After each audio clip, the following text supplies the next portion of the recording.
Good afternoon, good evening, and good morning, and welcome to episode number 5 of My Music. My name is Brian Jeske, and I am your host. And real quick, before we get into today's episode, a quick note that this will be the last episode of My Music for a couple weeks. Obviously, summertime's rolling around and things are getting a little bit busy for us, so we're going to take a brief hiatus. And we'll come back for the second half of season 1 of My Music later on in the summer. Be sure to stay tuned on this channel and on my Facebook page to keep tabs on when the episodes are coming back. And we have a couple guests that I'm very excited to share with you and have on the show here later on this summer. Joining me today for episode number 5 of My Music is Grand Rapids musician, singer-songwriter, and frontman of the American Hotel System, Jacob Betts. Jacob and I have a great relationship, and we go back a long time, and it was my pleasure to welcome him on the show and get to talk to him a little bit about his creative process, the production aspect of the band, some of the challenges and benefits of having 3 guitar players in the band, and of course some of his awesome guitars that he may or may not have lost track count on. Real quick disclaimer as always, any opinions or thoughts shared on the show are either myself or my guests, and this video is not sponsored in any way. Without further ado, welcome to My Music, Jacob Betts. First off, why don't you go ahead, you've got the floor, tell me a little bit about who the American Hotel System is, some of your latest releases, some of the things you've been working on. All right, well, thank you for inviting me. So my name's Jacob. From the American Hotel System, as you said, we're a Grand Rapids-based rock band. Yeah, we formed about 4 years ago. This is our 4th year being a band. We've had several projects that have come out. We have 3 EPs, full-length record, and a handful of singles. Our latest release, we have a single out called Chains. That came out in February. And then before that, we had an EP that came out called Live at Dogtown Studios that came out in December. It's a live session. It's one of my favorite things we've done as a band. And then we're currently working on some new stuff, a new record that hopefully will be done soon. You and I go back quite a few years.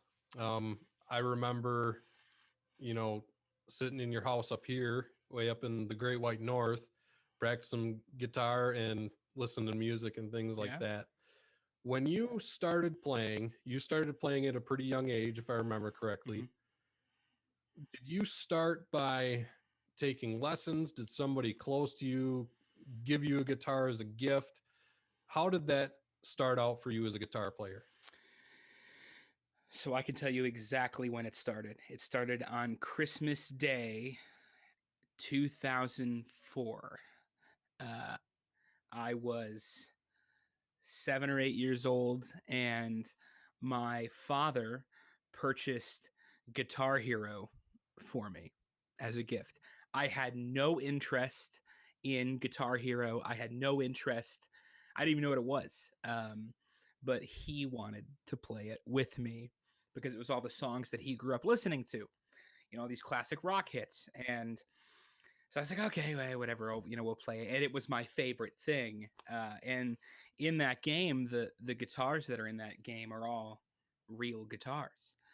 They're based on real models, and you can collect them and whatnot. And so that kind of ignited this attraction to the gear side of it. And a few years before, now that I think about it, I had said to my grandparents, I want to play guitar. And there was I don't know if it's still there, but there was a little music shop right on M55 there in Houghton Lake. Maryland's Music Store. Maryland, yeah. Is it still there? It's not there anymore. She moved it from M55 to, as far as I remember, this was a couple years ago. Okay. She moved it out to her house out in Merritt. But she still, as far as I know, she's selling guitar stuff. She still plays in the live band too. Yeah. So they get around all the time. It's awesome. That's incredible. Oh my gosh. Yeah.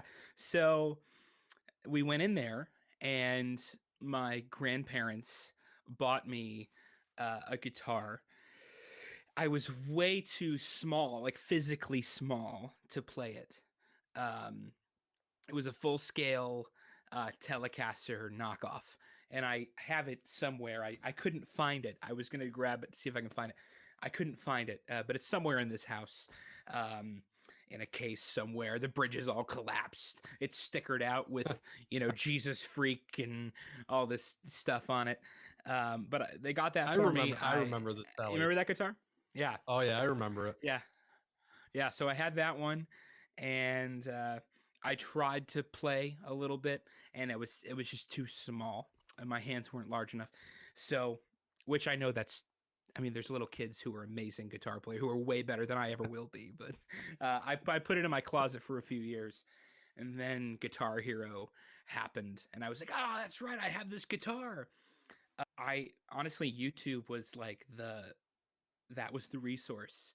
I think Expert Village or eHow or some channel like that had like a how to play the main riffs from all the Guitar Hero songs. That was like a series they had, and so I wanted to learn, "Sunshine of Your Love," uh, "Sweet Child of Mine," whatever the riffs were. So I watched that Right. series, and that was how I started. I learned a few chords, and yeah, I started playing in church band when I was 11, 11 or 12. And almost every Sunday after that for a solid 8 or 9 years, I was playing. And as we played together at, 8 or 9 years ago now, which is wild to think it's Yeah. been that long. I Yeah, know. that's how it started, man. We're so old. Yeah, yeah. Now in my old age. No. That's way back when I had hair. Yeah, So- it's you. That's right. Yeah. Oh man. Yeah. So that was mainly was electric. That electric guitar. I quickly outgrew that Tele knockoff and switched over to a Epiphone LP 100, which is like the second to last, horrible garbage tier guitar you can have. And that's all dismantled in my closet now. It's broke. The neck is cracked. And I switched over to acoustic mainly after that, and stuck to acoustic for 5 or 6 years, really. I did play electric alongside you occasionally, but acoustic was like my main thing. Yeah, it was only a few years ago when 3 or 4 years ago, I started to get back into electric. I have this. You'll remember this guitar. This is the SG 400 from Yep. Epiphone. There, I love this guitar. It's a '66 reissue. I got this 10 years ago, and this is the one that I played alongside you. If I played electric, and this one has served me very well for the last 10 years. I no longer play it live because it is way too thin. I can't keep it in tune. It just won't stay in tune. And I go pretty hard in the band, and it won't stay in tune for me. It's a great studio guitar though, and I love it with all my heart. Like I said, 10 years, it's served me quite well. Yeah, and that's the start of the journey was that, and that guitar was what I stuck to for a few years. I did pick up in college. I did a private jazz study for a few years, and I got this bad boy. This is the Wildcat. It's a limited edition, really nice glitter finish on it. I love this thing. It has this vintage kind of headstock going on. The problem with this one, though, tuning, but also the pickup height. If you play anything outside of jazz, the strings hit the pickup and it's unplayable. And so I love this Huh. one. Samuel, who is one of the guitar players in the band, he's a guitar tech. He's a luthier. He went to luthier school, and Wow. he still thinks there's hope for this thing. So I've held on to it per his recommendation because he thinks he can get it fixed up into a playable state, hopefully. But yeah, that was the SG was what I stuck to. I got about 2 years ago. Christian, who's one of the other guitar players in the band, he's the other lead guitar player. I shot a music video for his other band, and as part of the payment, he gave me this beautiful Epiphone Dot. This thing's a studio workhorse, man. Like, I've played this on the last. If I've played electric guitar, I've used this guitar for most of those songs. I just love it. There's something about it that just does it for me. I love that one.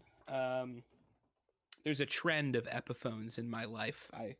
I recently the latest acquirement is this brand new 2021 gold top Les Paul. It's the vintage worn finish, really beautiful. I haven't had a chance to put this to the test yet, but this is great for all of our hard rock stuff. Oh yeah. And then This oh yeah, that's doesn't get much better. those humbuckers, man. They are powerful. So hot. For the last year, so we had like almost 30 dates booked last year, and we all upgraded our rigs. We got new gear. We were like, all right, we're gonna go on the road. It's gonna be great. And I picked up this literally a day before everything locked down. It's a Gretsch. Oh, there it is. It's a Gretsch rat rod. It's 2020 rat rod. I went into the store, grabbed that, and in fact, they were unboxing it from the factory when I got there. And Samuel, who works at the music store where I went in, Oh, cool. he went, dude, I was looking at the black one. They have a black one that has the red pickups, the matte black. And I was looking at that one on the wall, and there was this other guy who kind of wanted it, and it wasn't really doing it for me in person. You see a guitar online, you're like, I love that. That's beautiful. Right. And then you go in person, you're like, not for me. And Samuel said, oh, you got to come here. And he still had the plastic on it, and he handed it to me, and he took the plastic off of it. And I was the first person to hold this guitar outside of the factory. And I looked at him and I went, I have to do this one. I have to buy this one. This is my thing. So that is my go-to guitar for anything. Those pickups in there can growl like a good humbucker, but they clean up really well. And Filtertrons in it, right? It does have, yep. Filtertrons. I don't know the model or anything. Their numbering system always throws me off. I don't know what it's like G something. They've all got a really unique sound to them. It just yes. The Filtertron sound is a thing. It's great. Yes. Yeah, and there's something about that I really love. I really, really love, and nothing else does it the way that guitar does. And ever since I picked it up, nothing else has really done it for me. I've gone in, I've played lots of other guitars, and I'm like, the only one that did it was that Les Paul, and because that kind of fills a gap that the other one can't do. And so those are the two ones I plan on taking to gigs and stuff with me. You mentioned Christian and Samuel, the two other guitar players in the band. One question I wanted to ask you, I made sure I knew I wanted to ask this question to you. What is one of the benefits of having three guitar players in a band? And what is one of the challenges in having three guitar players in the same band? So major benefit is that if one of them can't make a gig, we can still have major benefit is we do a lot of layered guitars within our recordings, and we can do that live. We can still have the layered guitar sound live, which I think adds a whole other layer of auditory complexity in a show. That's a lot of fun. I mainly stick to rhythm stuff because I'm singing at the same time. Um, and so that's good. We can do that. The downside, I would say, something we have to be cautious of, and this is something that the three of us take extra time to work on, is making sure that we're not stepping on each other sonically, you know, and that we have some songs that uh, so Samuel was originally in the band 4 years ago, and then he left to go on tour with a traveling music conference for about a year and a half. Christian came in 2 years ago, a little over, about two and a half actually now. Uh, and so he started learning Samuel's parts. And then Samuel moved back and joined the band again. They had to learn each other's parts because there were some parts that Christian couldn't play live, that he had to play the other lead line. And there were parts that Samuel uh, didn't play live that Christian did. And so it was a learning curve for sure. There's songs on our first record that's actually behind my head. Um, there's songs in that record that Samuel wrote the guitar parts for. There's others that Christian wrote the guitar parts for right before Samuel moved back. He moved back in the process of making the record, and so going back and ping ponging back and forth and figuring out who belonged where was like a big puzzle. So that's a challenge. It's not a downside, but it is a challenge. Um, the good thing is it provides a lot of flexibility for us to. One of them can focus on more atmospheric. The other one can focus on more lead stuff. It's a blast. We have a ton of fun playing live when we get to have them. They do this thing on one of our songs at the very end, a song called Talk Inc., where they like do this dual solo together. We have like stage boxes that they jump up on, and then they have a coordinated like jump at the same time. It's awesome. So that's one thing, having seen you guys play live several times. The energy is always there. It's always something that you can tell you put everything into the performance every time you play live. And that's one of the most respectable things I think about the band, because especially as an audience, people know when you're half in or half out kind of thing. Yeah. If you're looking forward to the next gig or something like that, if you really go all in like you guys do, people are going to get that and they're going to feed off of it. Thanks. So when it comes to recording, you've done a couple different live recordings, things like that.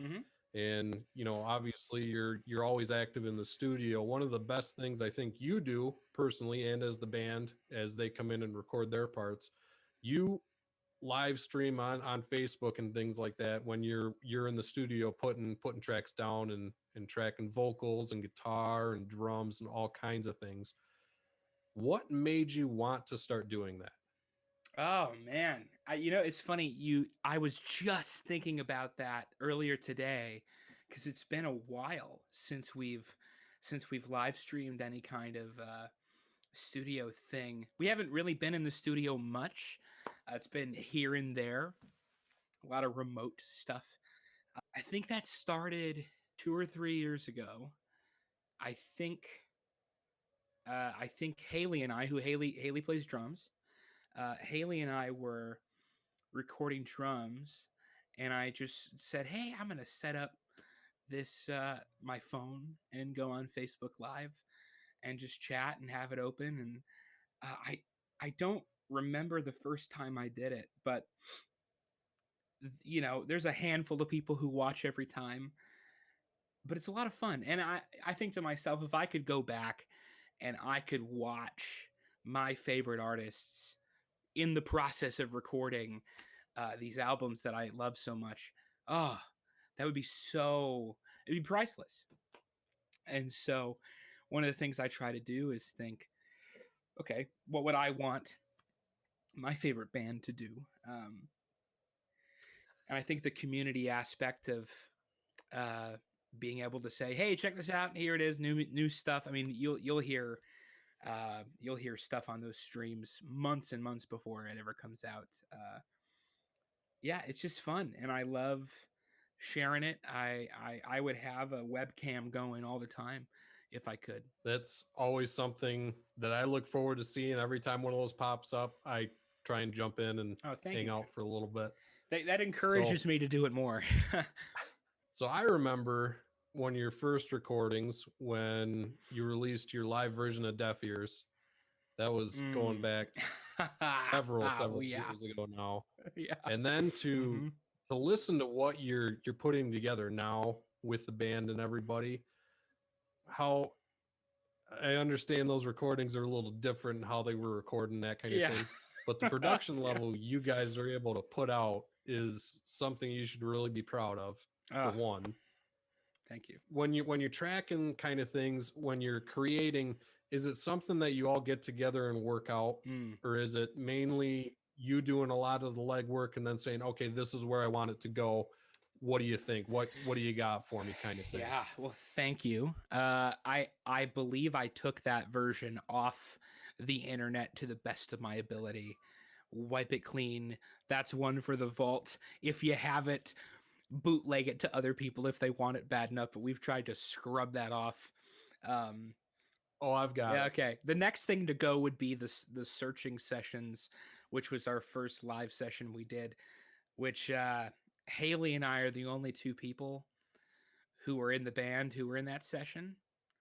We had one of our friends, David, played guitar or played bass. Sorry, because Jake, our bass player, couldn't make it, and then a lead guitar player, our friend Nathan, uh, David and Nathan were from another band, and they hopped in because Samuel couldn't make it that night either.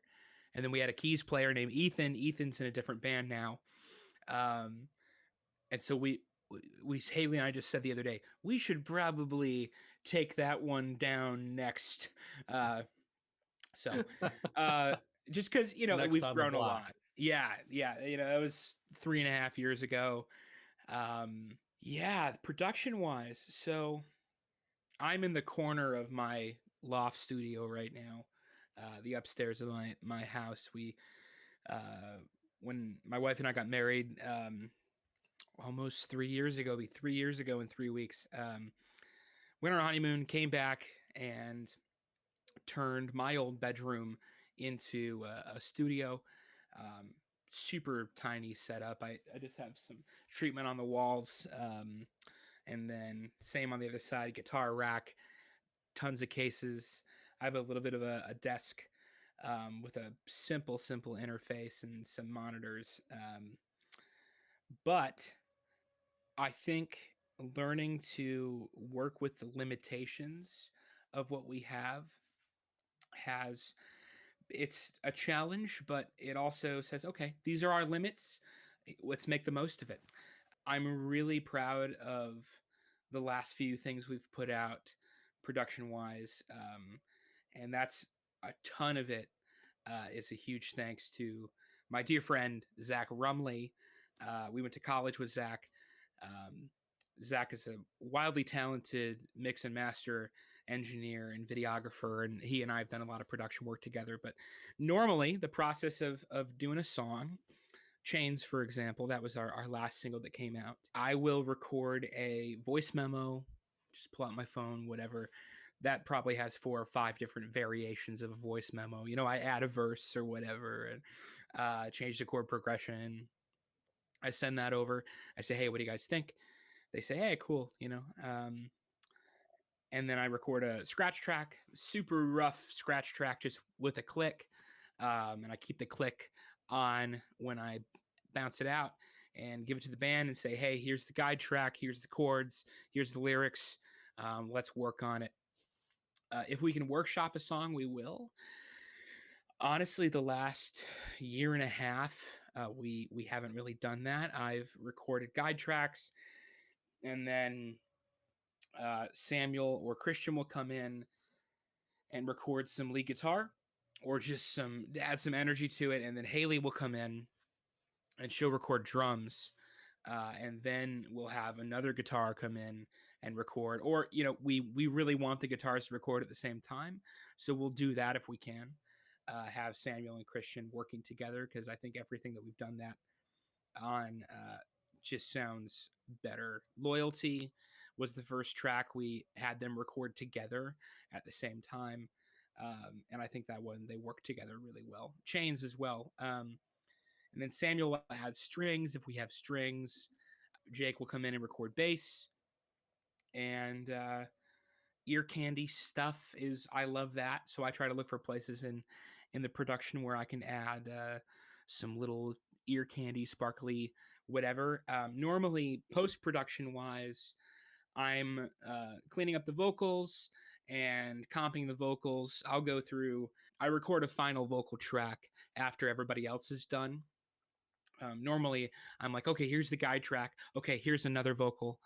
And I think that's the one. And then I'm like, no, I got to do a different vocal. So I'll just record vocals and I'll do a few hundred different takes per section, not per section, but total, and comp those out and figure out which ones I like the best. I've tried to approach that more as, I think Frank Sinatra's the one that said his instrument was the microphone. He played the microphone or something like that.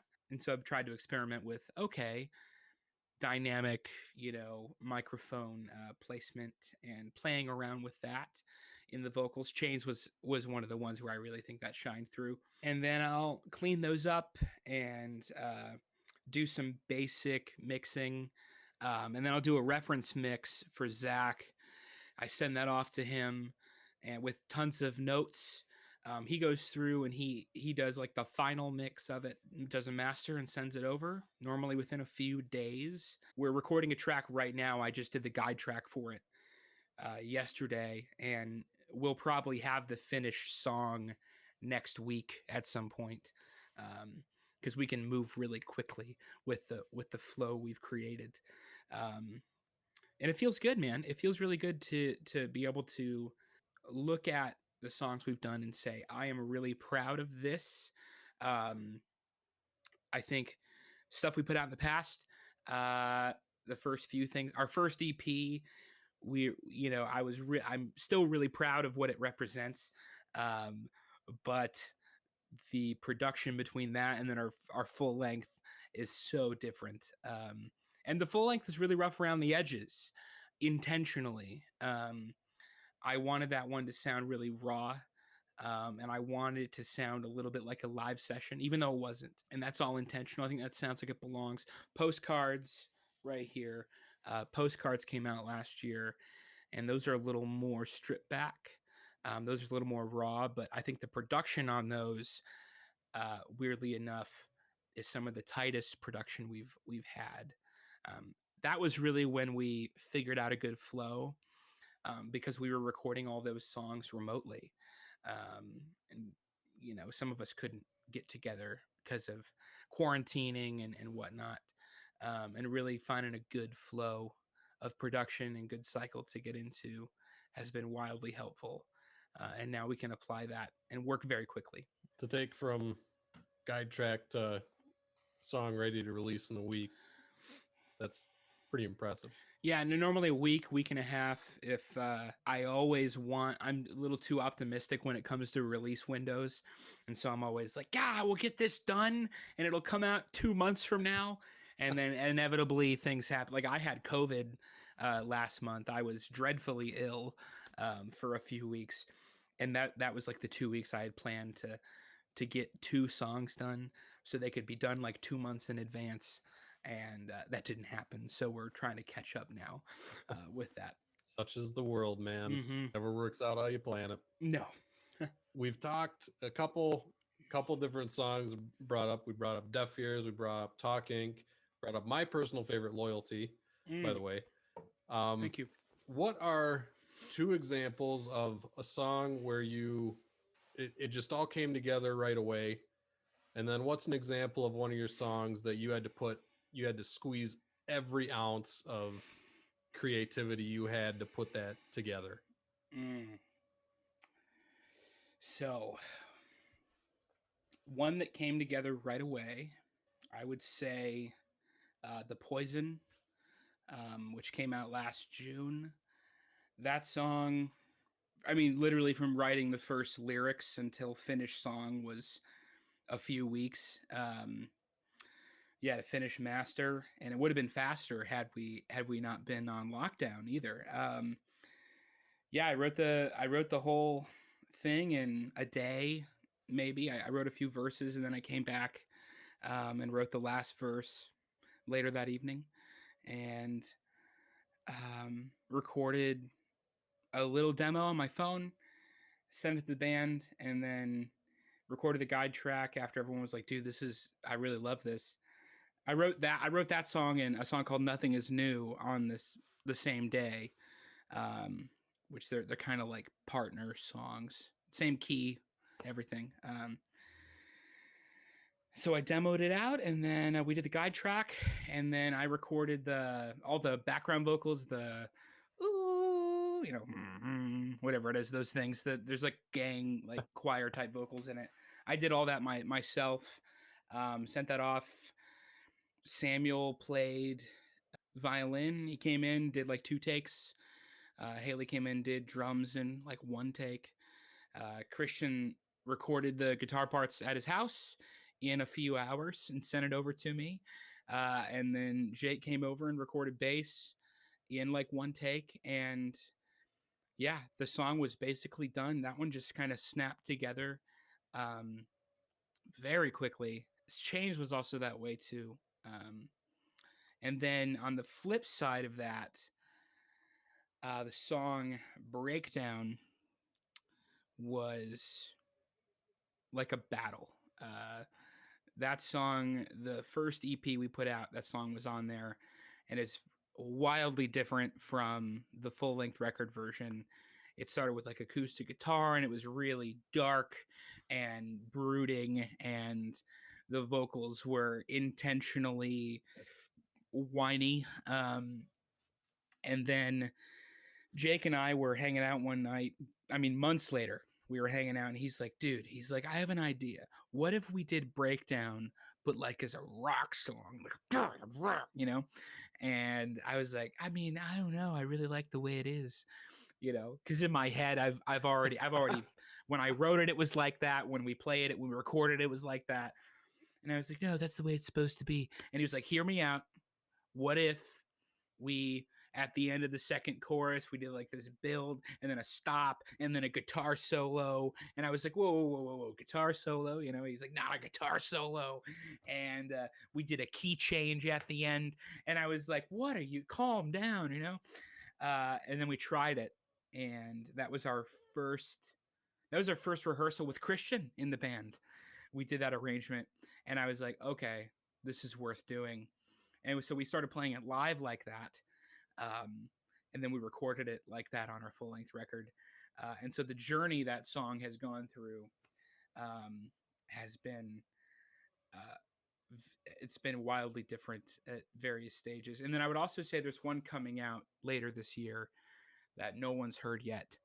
That, oh boy, that one, when it comes out, I will feel like I have just defeated Goliath in song form, because the it's very rare that I ever write the music first.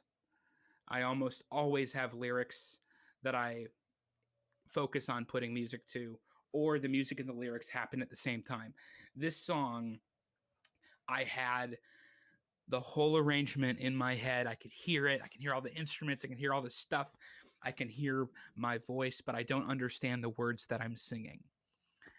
And that there are so many versions of that song that are far away in my notepad on my phone that need to just stay there because they were bad. I was trying to, make it, I was forcing it. And then last May, so like a year ago, I was sitting here one night. I was working on the Poison, and that song, these lyrics just like, here they are. They're in my head. I was like, I'm trying to work on this other song, but okay, here they are. And when that one finally comes out, that'll be like, okay, this was a battle. That's excellent phrase for that process. I'm Hmm. definitely going to steal that whenever I have to bring that up. Do it. Yeah, Which take of it. those two processes, which of those two processes do you find more rewarding? I I mean, I always love it when it just clicks. There's something really satisfying and special about when it just clicks and you're like, "Oh wow, this is something beautiful because something's happening and it's working." But at the same time, seeing the journey is also very rewarding because you can look at where it's been and where it is now and where you ended up with it. Um, I'm not sure which one is more rewarding. I would probably say the struggle is more rewarding in the sense that you also feel a little more accomplishment um, with it, and you feel like, okay, I have battled my way through this song, and uh, here it is, because other times, like the songs that have just clicked, a few of them I'm like, is this, am I ripping somebody off right now? Like, is that, that was too weird.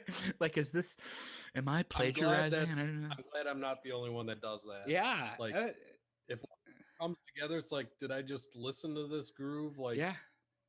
like, today and it Yeah. just stuck with me or what? It It's stresses me out. Susan Rogers, who she's an audio production professor at Berkeley, um, but she was Prince's audio engineer for years, and she has a story of Prince was playing something on piano, and she was like, "Wow, that's beautiful." He says, "Yeah, I really like it. Did I write it?" Because because you don't know. Sometimes you're like, "Huh, this is good." Did someone, did I hear this and it's subconscious? Yeah, that's but that's also, it's fun when you're like, oh wow, no, I did, and we all just came together and made this. So yeah, it's interesting. Both sides of the process, both processes are really fascinating. One They more creativity question tailored specifically to you. What is it about a good cup of coffee Mm. that brings out your creativity? Oh yeah. Well, let me just we just did an interview 2 weeks ago that we had a very similar question of, is there something about coffee that brings you to the studio or brings you to your guitar? And I really think so. I've worked in specialty coffee for 5 years, and I just moved on my career away from that 2 weeks ago. Yeah, 2 weeks ago.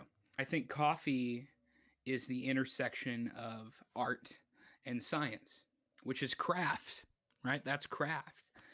Um, so there's an artistic aspect to it of skill and precision, and uh, I've developed, you know, um, these disciplines, just like any art, practicing scales on your guitar, a painter practicing different different disciplines of light and shadow and contrast and all those artsy things visually, um, but there is also a tried and true method of, there's fundamentals that I have to fall back on.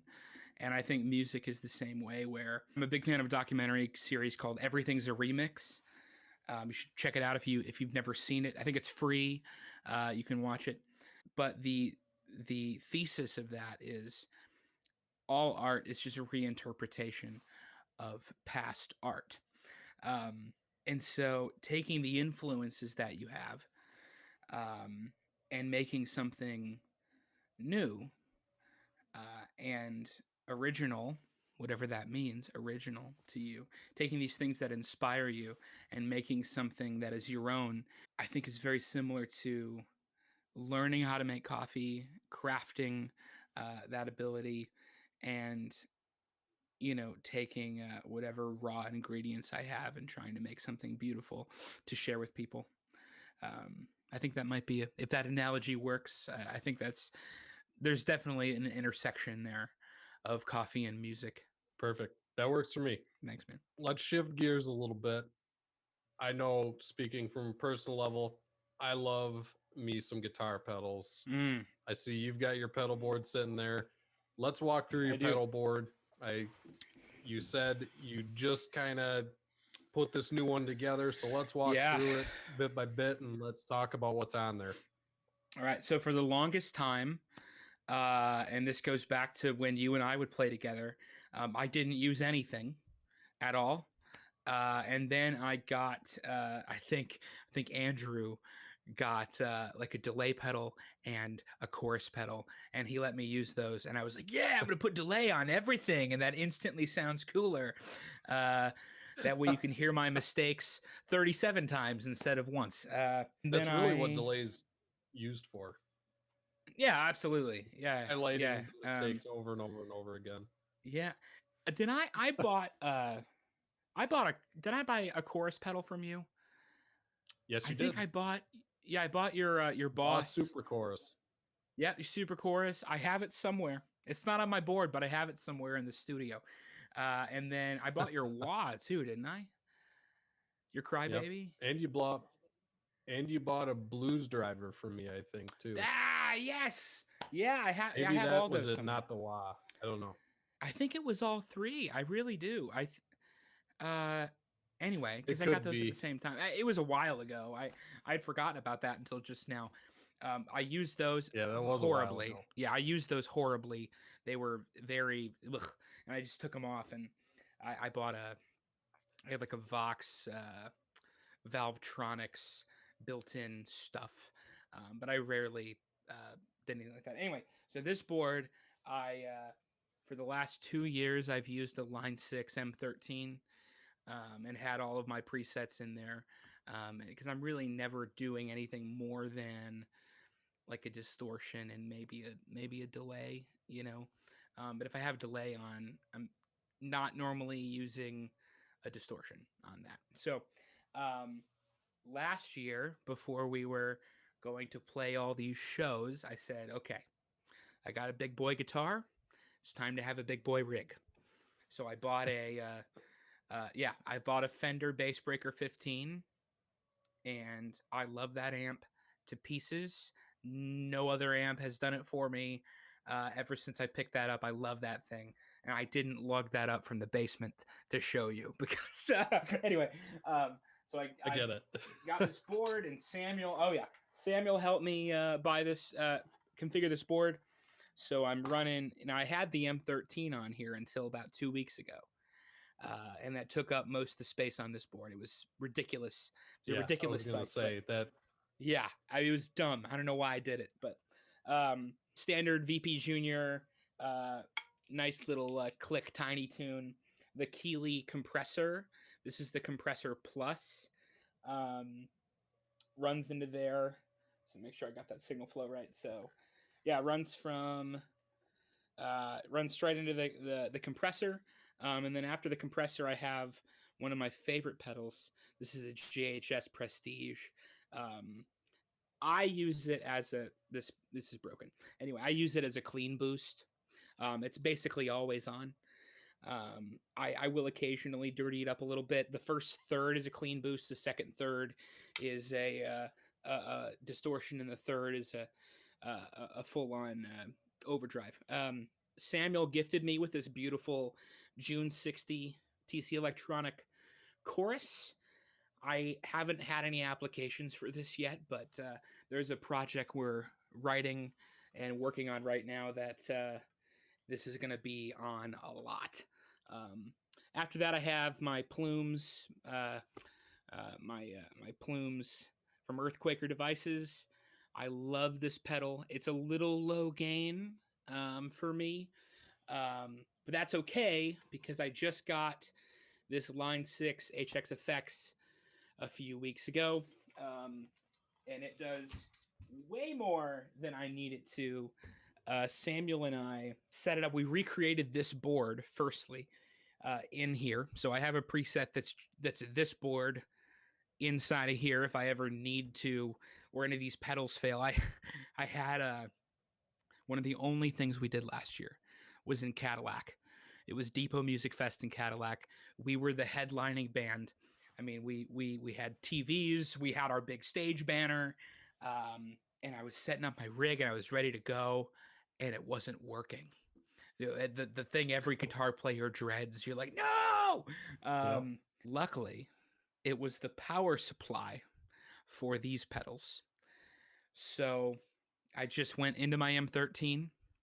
I put that into my bass breaker, and I cranked up the bass breaker a little bit to make up for the plumes not being there in the signal chain. And then we set this up to have a expansion to the board. So I'm running. Samuel programmed it for me. This is a very steep learning curve for this pedal for me personally. I don't eat, sleep, and drink gear all the time, but that's the world Samuel lives in. So I'm really grateful for him to have him in my life. But we have a few different reverbs set up on there. We have a really great. It's one of their new distortion pedals that came out with the latest firmware update. I don't remember which one it is, but it sounds awesome. I also have a Klon clone in there because, come on, everyone loves that. Everybody needs a clone. Oh yeah, everybody. Absolutely. Like, what do you play? Folk music? You need a Klon. Clean yeah, boost, man. And that's it's awesome. It's so good. And so when this whole rig is running, I was playing around with it and we got everything set up. Man, I was like, wow, this is just begging to like be played by somebody who's a better guitar player than I am, because dang, that's the rig we've worked up. It serves way beyond my needs, because like I said, I'm mostly doing just rhythm stuff. I do have one solo. I have one solo, and that's the one I practice when I'm trying a new piece of gear. I go to like that one solo I have. Yeah, that's my rig. I love it. I'm trying to work out a good power solution right now. There is a power supply that I believe will carry. I can use 2 inputs, and that'll power the HX effects and all of these other pedals, and I don't have to have a dumb long power cord that's just stuck underneath. So are you an always on compressor guy?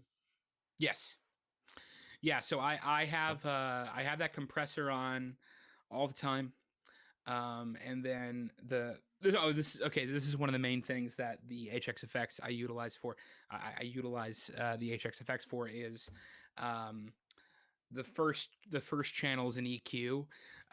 So when it's off, when it's not activated, it's a humbucker EQ, and then if I turn it on, it's a single coil EQ. So I've switched between. I can coil tap. The Les Paul has coil tapping on it. There's a few songs where I want that sound, or my dot. I'll flip that on and have that. But the compressor is always on, just for the style of music we play, and then the dynamic of some of the parts that I have. There's one song where I have a really delicate finger picky thing, and then a verse later I'm going full power chord. So the compressor is essential, totally essential. And then is the JHS on all the time just to get that little bit of high end added to it? Yes, yeah, definitely. Okay. I've considered putting the JHS after the HX effects. I got this for an insane deal too, man. This guy just didn't want it. He was a bass player. He posted on Facebook Marketplace 3 or 4 weeks ago, and no one grabbed it. And he marked it down by like almost 50%, and he had used it twice. Yeah, and I was like, oh, I gotta grab it now, right? Like, I have no reason not to buy this Yeah, right now. absolutely, absolutely. And so I thought about That's putting the JHS that's after. good though, because that thing's a monster. The amount of Ugh, usability in that yeah, thing and the capability. I mean, that thing's just a monster. yeah. So I good mean, if I were to investment. get a cab sim, see, Samuel uses HX Stomp always. That's, I mean, his board has like 4 pedals on it. He has a Stomp, he has a tuner, he has a mini volume pedal, and delay, I believe, and that's it. Um, so we've all, and when we record our guitars now, all of us use his Stomp. Um, so I can recreate everything in my HX Effects now, but his Stomp has the modeling on it. So if I were to get a modeler, I could just throw that on there and have a really, really easy, be the sound guy's dream, right? Hey, just give me a XLR, But I thought about putting the JHS after. I had some concern about signal loss. Um, I had heard from a few reviews that people experience some high end loss, some tone loss through the HXFX. I haven't had that problem. So the JHS just stays. It stays after the compressor to get some more high end after the compressor. Yeah, almost always. I was a big naysayer on the addition to a buffer Mm, to the board. mm, I actually invested in mm-hmm. one this spring, worth every penny. Puts that little bit of high end sparkle back Yeah, into it, so would be an option. yeah, Plug for the buffer. yeah. Well, also, my amp it's a Fender amp, and it has that. The what are they? Not to be true. The scooped mids sound or whatever. So the high end I get on that is pretty great. Um, Yeah. Most of my stuff is kind of low mid range. Talk Inc. That's like super low. All my parts are just gritty and growly. But then something like 21st, that song requires. I play that on electric now when we do it live. Our Dogtown session, I played it on the electric guitar, and that needed that sparkle. I actually turned up the JHS a little bit to get that extra sparkle on those picky, delicate parts. Awesome, great. Well, thanks for the rundown on the pedal board. I always like talking gear. There's a very select audience where we can talk gear and talk rigs and Yes. things like that. So any opportunity I have to do it, I'm going to do it. So thank you very much for Yeah. enlightening me on that one. Why don't we go ahead and switch gears and go into the rapid fire question segment of the show. One, yes, no answers.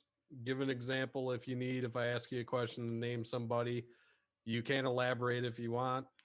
It's up to you, whatever you want to do. Okay. First question is, what is your favorite piece of gear that you own? My Gretsch rat rod. How many guitars do you own right now? Oh dear. I have a problem. So we have 5 electrics that I use. I have a classical acoustic over there somewhere. I literally have like 7 guitar cases up here. A lot of them are my bandmates, so they're not all mine. I have a few acoustics. I have a Taylor 114. That's my go-to acoustic. That's downstairs. I have a Takamine backup acoustic that no one ever uses because it's old. I have my Esteban somewhere that has gone to the guitar graveyard. 5, 6, 7, 8 or 9, maybe 10. Yeah, 8 or 9, I think. That's a problem. I don't know the exact count. When in doubt, round it up. Whatever the number is, +1. That's the perfect number, right? Who is your guitar hero? John Mayer. What is a song or album that when you first listened to it changed your life or changed how you approach your creative process? Change My Life would be The Beautiful Letdown by Switchfoot. That record is the most important album for me ever. If you could write a song for any artist or band, who would it be? Oh, for them to sing. Oh man.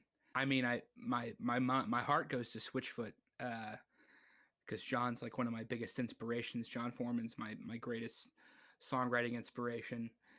Oh man, I would probably say them. What is the first song you ever learned to play on guitar? Oh, full song. Probably "Dream On" by Aerosmith. I think I played it horribly, but I think that was the first one. I was not expecting that answer. Yeah, I think that was it. Yeah. Now that I'm like racking in my brain. Yeah. What is one piece of gear that you used to own that you no longer have that you wish you could have back? Oh, so that LP 100, I consider that I don't have that guitar because it's in pieces because it broke. I wish that guitar had never been broken. I wish I could have that back, just as a reminder of where I've been. All right, couple more here. Who is one of your favorite artists to listen to right now? So the two that I've been listening to in the last year and a half, I've been really into a band called The Deer Hunter. Not Deer Hunter, that's a different band. Deer Hunter is a different band. The Deer Hunter, like Deer Hunter, like the greeting, not the animal. Been really into them. They're incredible. They have 5 records that all tell one story. So from start to finish, 5 albums. Story of it's amazing. You should definitely check them out. Act 4 is my favorite record of theirs. So if you want a good place to start, they also have a standalone album called Migrant. That's unrelated story-wise, not concept album. They're great. And then Manchester Orchestra has been really rocking my socks for the last 6 months. Their new record just came out 2 weeks ago. A week ago, 2 weeks ago, something like that. April 30th, that was 2 weeks ago.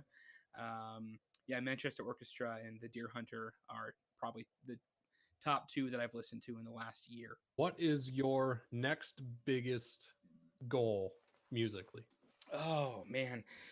Well, to finish our next record, it's like at this place where everything's been written. About half of it's half to 3/4 have been recorded in some way, shape, or form. May not be done being recorded, but something's been recorded. That would probably be it. I want that to come out sometime soon. There may or may not be an announcement happening in a few weeks. I don't know. That's probably the next goal for me, would be to finish that album. This album's 3 years in the making. I was writing this one before our first EP even came out. So that's like personal music goal.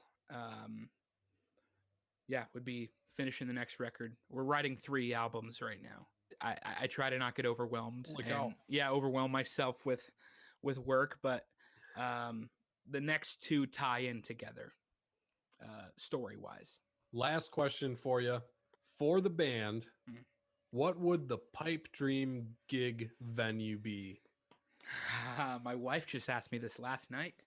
She said to me, if you could play 3 venues in the United States, which one would they be? Which venues would you pick? And I always go, well, would I have an appropriately sized audience for that venue? She said yes. So, man, I can't help it but say Red Rocks. Like, playing Red Rocks would be amazing. I think everybody looks at that venue and goes, wow, that'd be awesome. I think Madison Square Garden crosses everybody's mind at some point, but then I think to myself, we're not a stadium band, are we?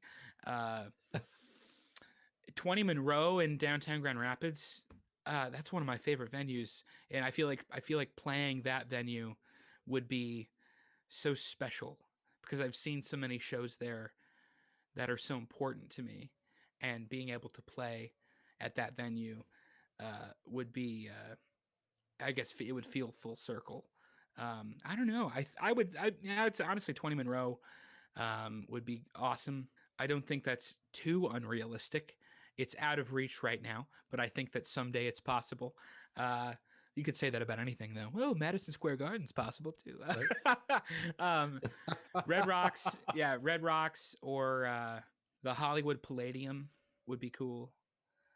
the O2 Arena in London. If we're going international, the O2 Arena would be awesome. I was gonna say, open her up, international on the table, anywhere you want. Glastonbury Music Festival. That'd be insane. You know, we actually have more listeners in Europe than we do in the United States. So European tour, I don't know. yeah. There you go. It blows my mind. So yeah, Glastonbury. That would be the down pipe, the pipe, man. That's the pipe. Is Glastonbury, reading in Leeds. I don't know. We're talking all the international festivals. Bonnaroo. There we go. You know, yeah, that's not international. That's United States. But yeah. Thank you again for coming on and sitting down with me for a little while. It's always great to follow you in the band and what you're doing and what you're creating. Before we go, where can people find you online? So our main social media presence is on Instagram at the American Hotel System. We're on Facebook also. I try to keep pretty active on our Facebook page. And we have Twitter as well, at hotel_American, because the American Hotel System was taken. So if you're out there and you own that, I will buy it from you. Okay. But Hotel American is our Twitter. Our website, AmericanHotelSystem.com, Spotify, Audio Mac, which is a newer streaming service. We've had a lot of success on Audio Mac, like mind-blowing stuff on there. Really love Audio Mac. Instagram, shoot me a DM on Instagram and keep up to date with all we're doing. You'll probably hear it there first. We also have an email list if you're into email lists. I like email lists when you don't spam me. I won't spam you. I've sent 2 emails in the last 18 months to that email address. So sign up for our email list. Long and short of it, people have no excuse not to find you online. They've got all YouTube, the possibilities in the world. So. We have a vlog series on YouTube that has stagnated because of my laziness. But we have 5 episodes of that out and a lot more coming. I have probably 15 or 20 episodes of that recorded. I just have to edit, and you know the joys of editing. I do that for a job now, though. I do video production for a job, so I feel like at the end of the day, if I'm done doing my job, I don't necessarily want to edit more. But I don't blame you. Yeah, but we're on YouTube. Check that out. All of our music's on there, lyric videos, vlog series. Follow along. Yeah, we're on everything for the most part. That does it for episode number 5 of My Music. Again, I want to say a great big thank you to Jacob for coming on the show, sharing a little bit about who he is as an artist, as a songwriter, and as a frontman of an up-and-coming band from the Grand Rapids area. Jacob, again, thank you for coming on and being part of this project. A real quick note to everybody who's watching that, again, we will be taking a brief hiatus here for the next couple weeks through the summer, and tune in towards the end of June, beginning of July, when we come back for the second half of My Music. There's a couple of guests lined up that I'm really excited to sit down with and share interviews that we've already done with. So be sure to stay tuned. If you're interested in keeping posted on what's going on with the show, be sure you subscribe to this channel. Be sure you like us on Facebook. And until next time, I'll see you soon.